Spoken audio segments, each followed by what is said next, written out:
but it can actually be used in anything and still sounds great.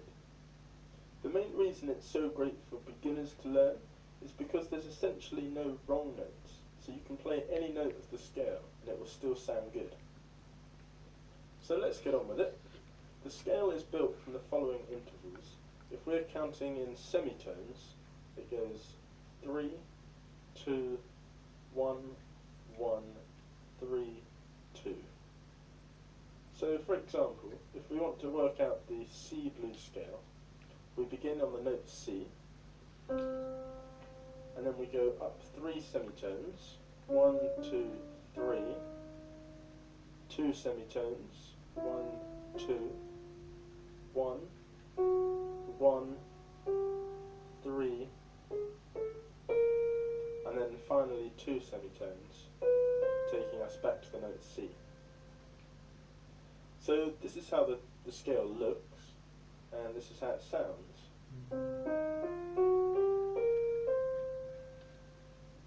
And you can hear straight away that it has a proper blues sound.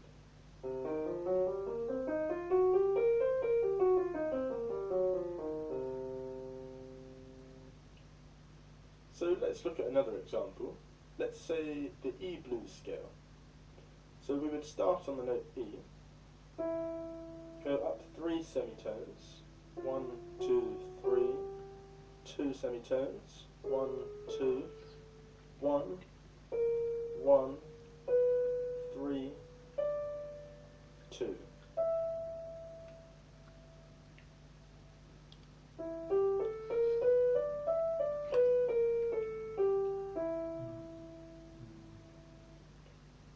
So if we come back to our C blues, we can have a go using this over a 12-bar blues in C. So the 12-bar blues goes like this: C7 for 4 bars, F7 for 2 bars, C7 for 2 bars,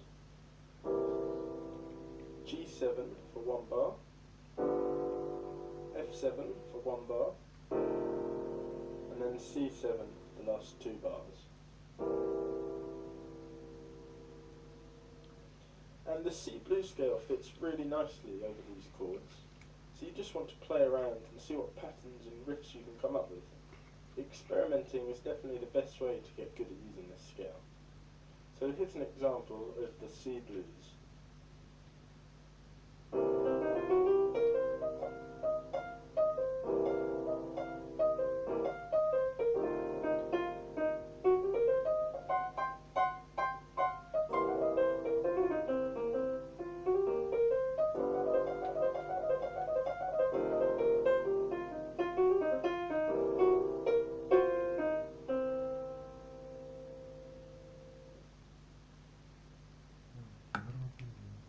I'm giving you this melody.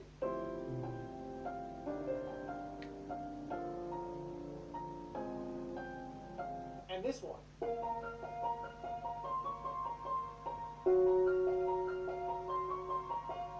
And this one too.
learn to play worship piano?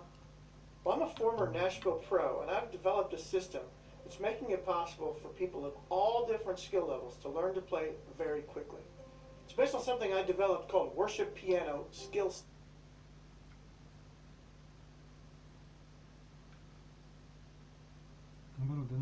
Nabaruto yi song sama da. Nabaruto sen nabaruto.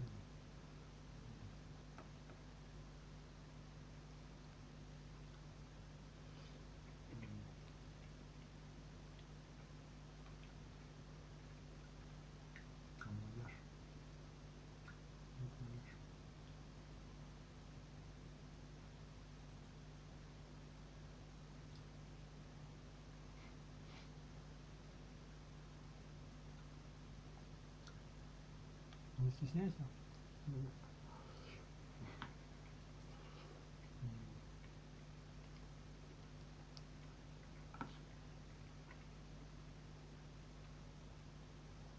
Ладно. Почему не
Hi, Daryl here from fasttrackpiano.com, where you can learn lots of piano lessons online.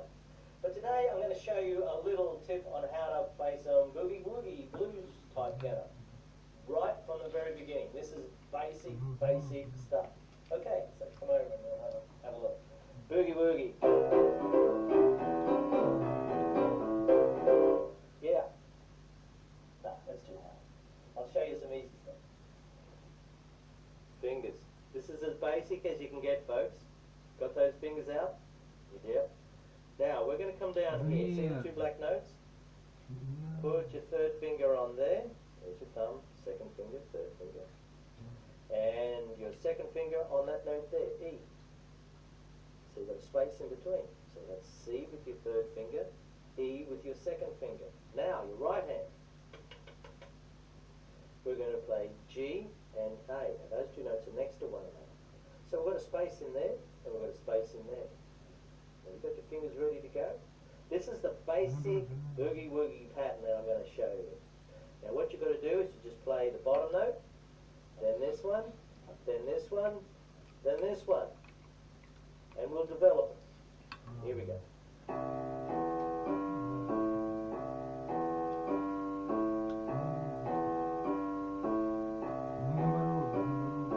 Oh yeah.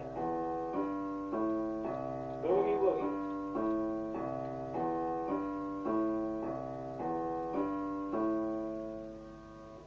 Okay, so that's really basic using those fingers. But when I was playing earlier, you probably saw me doing some fancy stuff in the right hand. Now, if I'm playing with those two hands like that, you'll never be able to do the fancy stuff in the right hand. So, how do we get around that? So instead of doing this with your two hands, you've got we're going to get rid of the right hand altogether. I'm going to put my thumb over here just so I can remember where those notes are. Now, this is left hand only. We're going to put the little finger of the left hand on the bottom note C. There we go. We're going to put our third finger, 1, 2, 3, on this note here, E. We're going to put our second finger on the G. And we're going to put our thumb on the A. There they are, there's the four notes. Now, this is a bit harder, because if you're a beginner, these fingers are going to be slow to work. But let's give it a try. Bottom note, next one, next one, next one. Okay, let's keep doing that. You just keep playing that until it starts to feel easy. Yeah.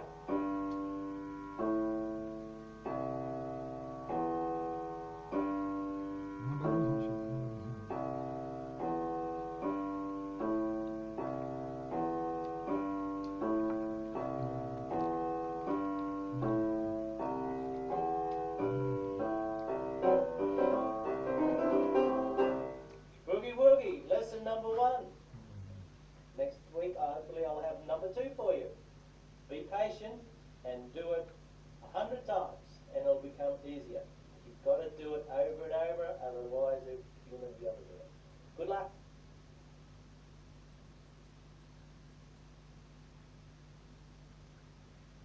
What does it mean to be a featherless, two-legged, linguistically conscious creature born between urine and feces, whose body will soon be the culinary delight of terrestrial worms? That's what philosophy is all about. Every generation of the human species has to come to terms with how to love, how to live, how you going to deal with a catastrophe, how you going to preserve your style. This class revolves around 3 fundamental questions. 1, what does it mean to be human? Terrifying query. 2, what are the forms of love that constitute the best of our humanity? Love of truth, love of goodness, love of beauty. 3rd, how does community, tradition, heritage, shape and mold our conception of who we are as human beings? When you listen to music, you have to be willing to smile when you didn't expect or cry when you had no sense of where your tears come from. That's in part what it means to wrestle with that terrifying question of what does it mean to be human, and then be willing to get out.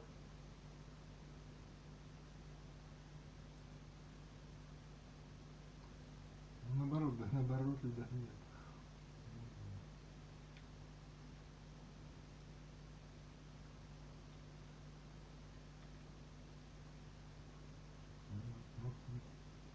Нет, ну вот нет, наоборот ли. Чуть на себе так думает. Что ты думаешь о нем, как будто, да, ну, так,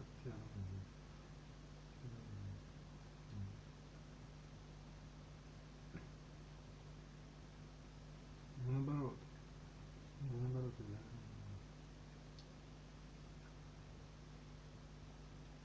Наоборот.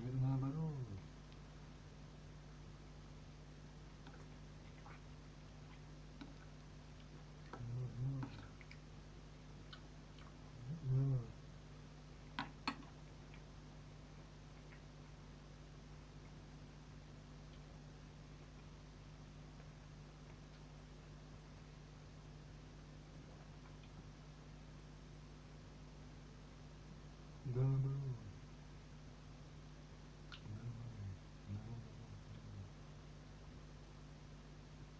Да, наоборот, потому что, да.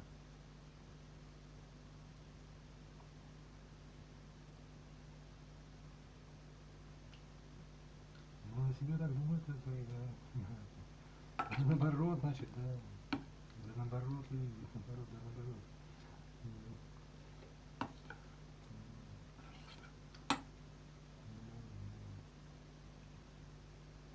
Ну, наоборот, имеет в виду. Да, наоборот.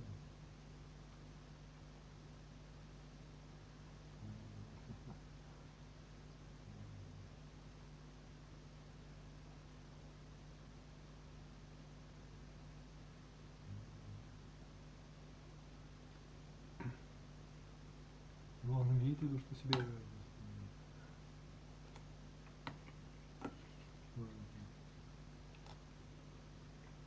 Наоборот.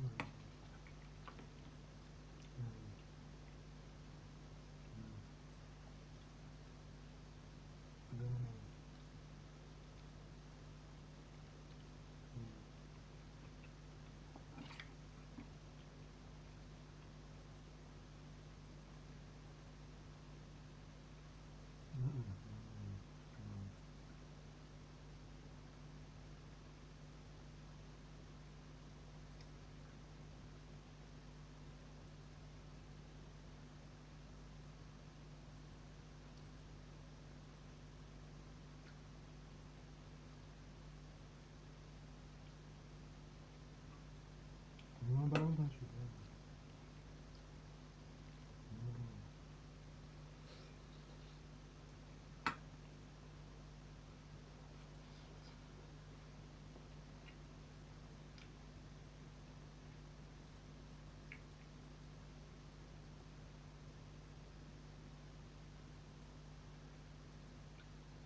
20.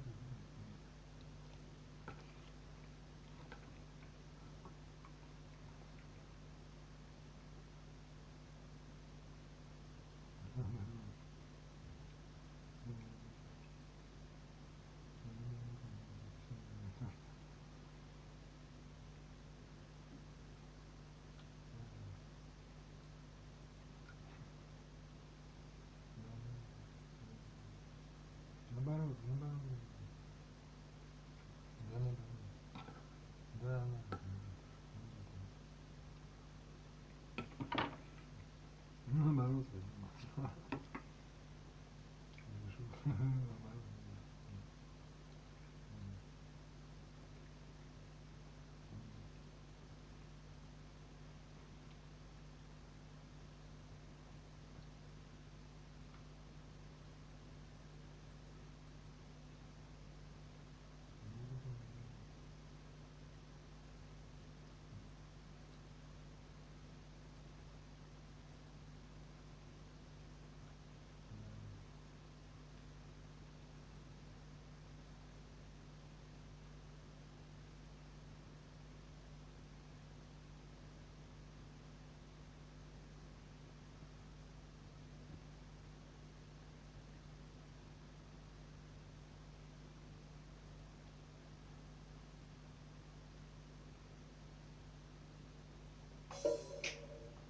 Преимущество у того, кто лучше понимает клиента.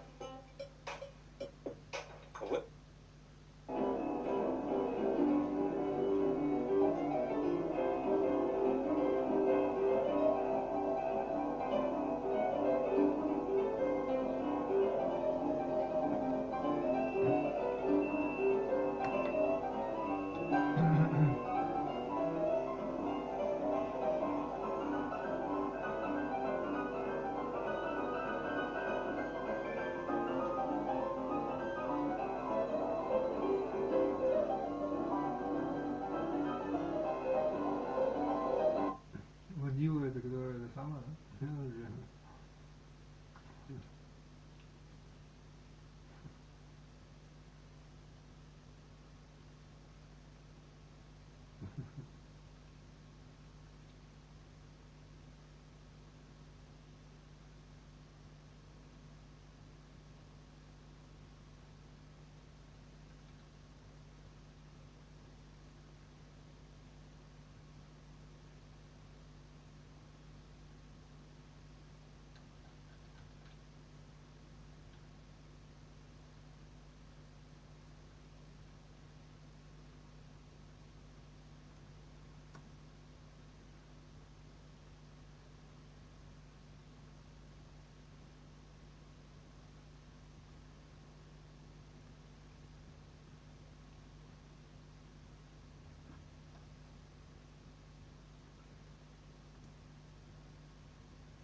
Okay, so this morning what we're going to be dealing with is the question of the development of the piano, really from the time of Mozart through Beethoven, through Chopin, and through Liszt up to the modern grand piano that you see in front of us. And we'll end with a guest performer.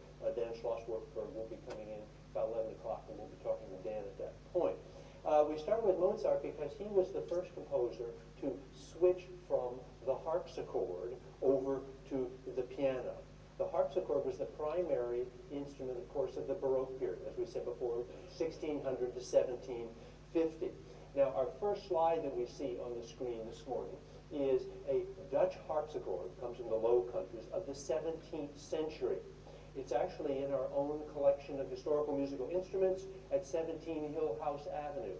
And many of the slides that we will be seeing today come from that particular collection. So if you ever happen to be sick and going over to DUH, right next to DUH on this side of the railroad tracks, or the canal there, is this splendid collection of keyboard instruments. You got a chance, I believe, in section last time to deal with the harpsichord and perhaps even play the harpsichord. And you remember that produces this kind of tinkling, jangling effect, right? So if you ever hear a tingling, jangling keyboard instrument on a test, what are you going to say about musical style? What period does it come from? Daniel? Baroque, okay? So that's a good key. It's one of the fingerprints for Baroque music. But young Mozart here, about 1770 to 1780,